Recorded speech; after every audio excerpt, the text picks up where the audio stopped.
chamo Pablo e sou estudante do IFPE Campus Caruaru. A seguir, você irá assistir um documentário produzido a partir da viagem técnica realizada por mim e meus colegas do curso de Segurança do Trabalho do terceiro período, com destino às cidades de Paulo Afonso, na Bahia, Piranhas, em Alagoas e Canindé de São Francisco, em Sergipe. A viagem foi promovida pela professora Fátima Verônica, da disciplina de Geografia 3. Ao longo dessa experiência, tivemos a oportunidade de observar diferentes aspectos geográficos, históricos, culturais, ambientais e sociais presentes no percurso entre o agreste pernambucano e o Vale do Rio São Francisco.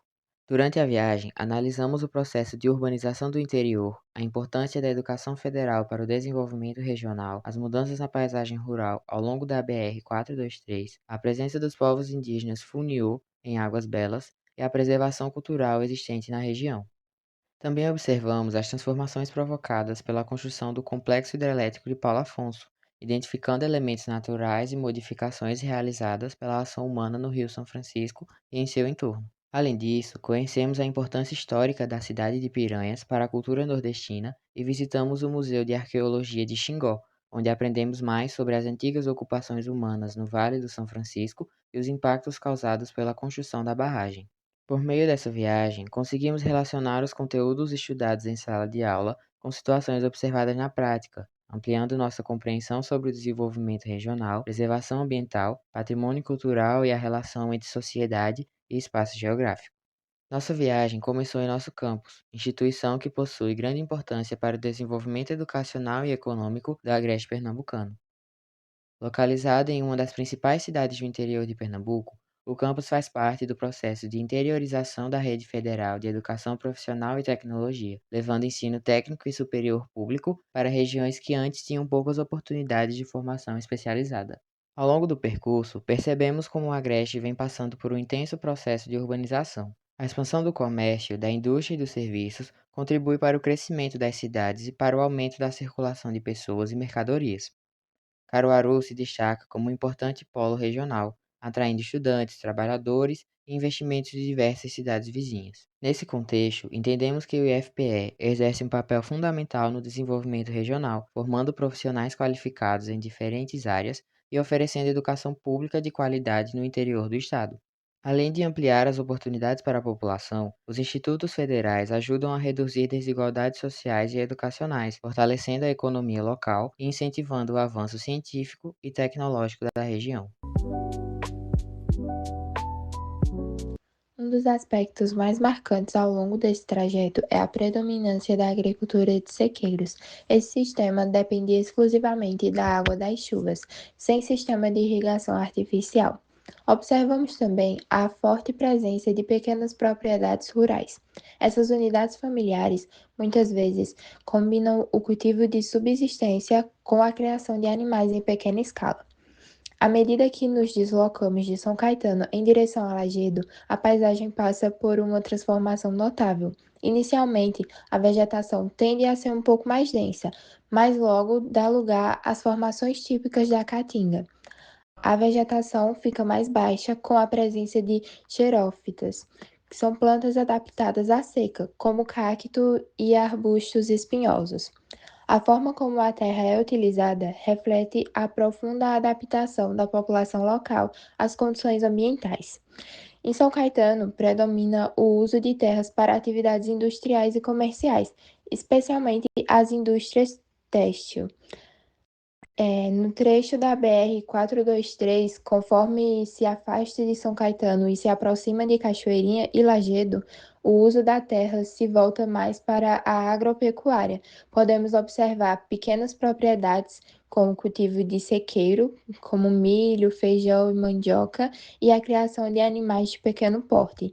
Também áreas de pastagem para a criação de gado, que é muito comum no Agreste, e comércio local, que são pequenos povoados e centros comerciais ao longo da rodovia, servindo como pontos de apoio e escoamento da produção local. Ao chegarmos em Águas Belas, podemos observar o território indígena Funió, que é um lugar importante para entender como as pessoas vivem e a proteção do meio ambiente na Caatinga. A análise deste território mostra como os povos indígenas ajudam a impedir a destruição ambiental que acontece nas áreas ao redor. O território está em uma área de transição, onde o relevo, que é um planalto, afeta diretamente a vegetação. A presença dos funiós é fundamental para manter a vegetação, que em muitas partes do semiárido está destruída ou substituída por plantações. Ao proteger a vegetação, o povo funió ajuda a evitar que o solo seja levado pela erosão, que piora com as chuvas irregulares e o calor. E também é importante manter a mata, pois ela é essencial para a água subterrânea e para o clima local, mostrando que a gestão do território indígena funciona como um serviço importante para o meio ambiente. O uso sustentável dos recursos naturais, como a extração controlada de fibras, madeiras para artesanato e plantas medicinais, mostra conhecimento profundo sobre o território. A resistência dos funiós garante que a paisagem permaneça como é, servindo como exemplo de adaptação ao meio ambiente. A proteção da terra e da vegetação por este povo mostra que é possível viver de forma sustentável quando o uso do espaço respeita a natureza e a história. Ao chegarmos em Paulo Afonso, na Bahia, observamos um dos maiores complexos hidrelétricos do Brasil, construído a partir do aproveitamento das águas do Rio São Francisco. O complexo possui grande importância para a geração de energia elétrica no Nordeste e representa um marco da engenharia brasileira, contribuindo para o crescimento econômico e urbano da região. Durante a visita, percebemos como a construção das usinas transformou profundamente a paisagem natural. Antes das obras, a região era marcada principalmente pela força natural da Cachoeira de Paulo Afonso, pelas formações rochosas e pela vegetação típica da Caatinga. Com a implantação das barragens, canais, túneis e casas de máquinas, o território passou por grandes modificações provocadas pela ação humana. Mesmo com essas transformações, ainda conseguimos identificar diversos elementos naturais presentes na paisagem, como o próprio Rio São Francisco, áreas de vegetação nativa, rochas e características do clima semiárido. Ao mesmo tempo, também observamos muitos elementos artificiais criados pelo ser humano, como as barragens, as estruturas das usinas, as linhas de transmissão, as pontes, as estradas e a expansão urbana da cidade. Além da geração de energia elétrica, observamos que o Rio São Francisco continua sendo muito importante para a região. Suas águas são utilizadas para abastecimento das cidades, para irrigação de áreas agrícolas e para diversas atividades econômicas, demonstrando sua importância para o desenvolvimento regional. Outro aspecto observado foi a presença de atividades turísticas no entorno. Os passeios turísticos, os mirandes, as paisagens formadas pelo rio atraem visitantes e contribuem para a economia local. Também notamos áreas urbanizadas próximas ao São Francisco, com moradias, comércios e vias de acesso que evidenciam a influência do rio no crescimento das cidades da região. Entre os benefícios proporcionados pela construção da usina, podemos destacar a geração de energia elétrica para milhões de pessoas e o fortalecimento da infraestrutura regional, contribuindo para o desenvolvimento econômico de diversos municípios. Por outro lado, também existem impactos negativos. A construção das barragens modifica as características naturais do rio e da paisagem, além de provocar alterações no ecossistema que dependem de suas águas. Assim, a visita permitiu compreender que o Rio São Francisco possui múltiplas funções e continua sendo essencial para a vida econômica e social do Nordeste. Ao mesmo tempo, mostrou que grandes obras de infraestrutura trazem benefícios importantes, mas também exigem atenção aos impactos ambientais e às transformações provocadas no espaço geográfico. A cidade de Piranhas é considerada um importante patrimônio histórico e cultural do Nordeste, por preservar a história, a arquitetura e as tradições ligadas ao sertão nordestino. Localizada às margens do Rio São Francisco, a cidade teve grande importância no passado, como ponto de comércio e transporte através do rio. Um dos principais destaques de Piranhas é sua arquitetura histórica preservada. A cidade possui ruas de pedra, casarões antigos e construções coloridas, que mantêm características do século XIX. Isso faz com que o local conserve a identidade cultural nordestina e permita que as pessoas conheçam um pouco mais da nossa região. Piranhas também é muito importante com sua relação com o cangaço, um dos movimentos mais marcantes da história do Nordeste. A cidade ficou conhecida por acontecimentos ligados ao grupo de Lampião, o mais famoso líder cangaceiro do Brasil. Atualmente, existe na cidade o Museu do Cangaço, que preserva objetos, fotos e documentos desse período histórico. Além disso, Piranhas valoriza as tradições sertanejas, como a culinária, o artesanato e as festas populares. A beleza natural da cidade, junto com o Rio São Francisco, e aos cânions da região, também contribui para sua importância turística e cultural. Por esses motivos, Piranha é reconhecida como um patrimônio cultural do Nordeste, pois mantém viva a memória, a cultura e a identidade do povo nordestino. Agora, chegamos ao Museu de Arqueologia de Xingó, localizado em Canindé de São Francisco, no estado de Sergipe.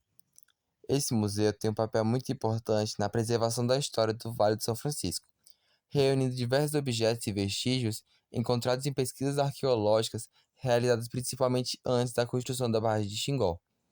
Durante a visita, uma das coisas que mais chamou a atenção foi descobrir que a presença humana nessa região é muito mais antiga do que imaginamos.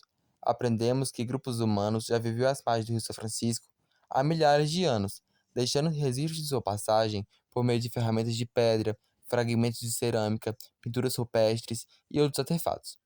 Esses materiais ajudam os pesquisadores a entender melhor como essas populações viviam, se alimentavam e se organizavam no passado. Um aspecto que também despertou bastante interesse durante a visita foi saber que nas proximidades do rio foi identificado o antigo cemitério indígena. Nesse local, arqueólogos encontraram sepultamentos e outros vestígios que revelavam costumes e práticas funerárias dos povos que habitavam a região há milhares de anos. Essas descobertas são de grande importância para compreender melhor a cultura, as crenças e o modo de viver dessas populações, reforçando o valor histórico e arqueológico do Vale do São Francisco. Outro aprendizado importante foi perceber a relação entre o desenvolvimento e a preservação da história. Com a construção da barragem, muitos sítios arqueológicos podem ter sido perdidos. Por isso, foram realizadas pesquisas e escavações para registrar e proteger as informações antes do enchimento do reservatório. Grande parte do que foi encontrado hoje está preservada no acervo do museu. Além de guardar objetos antigos, o museu também contribui para a educação e para a valorização do patrimônio cultural brasileiro. Ao conhecer essas exposições, conseguimos compreender melhor a ligação histórica entre os povos que viveram na região e o Rio São Francisco, que sempre foi fundamental para a sobrevivência e o desenvolvimento humano. Dessa forma, a visita ao Museu de Arqueologia de Xingó foi a oportunidade de conhecer mais sobre a história do Nordeste e refletir sobre a importância de preservar a memória e o patrimônio arqueológico para as futuras gerações.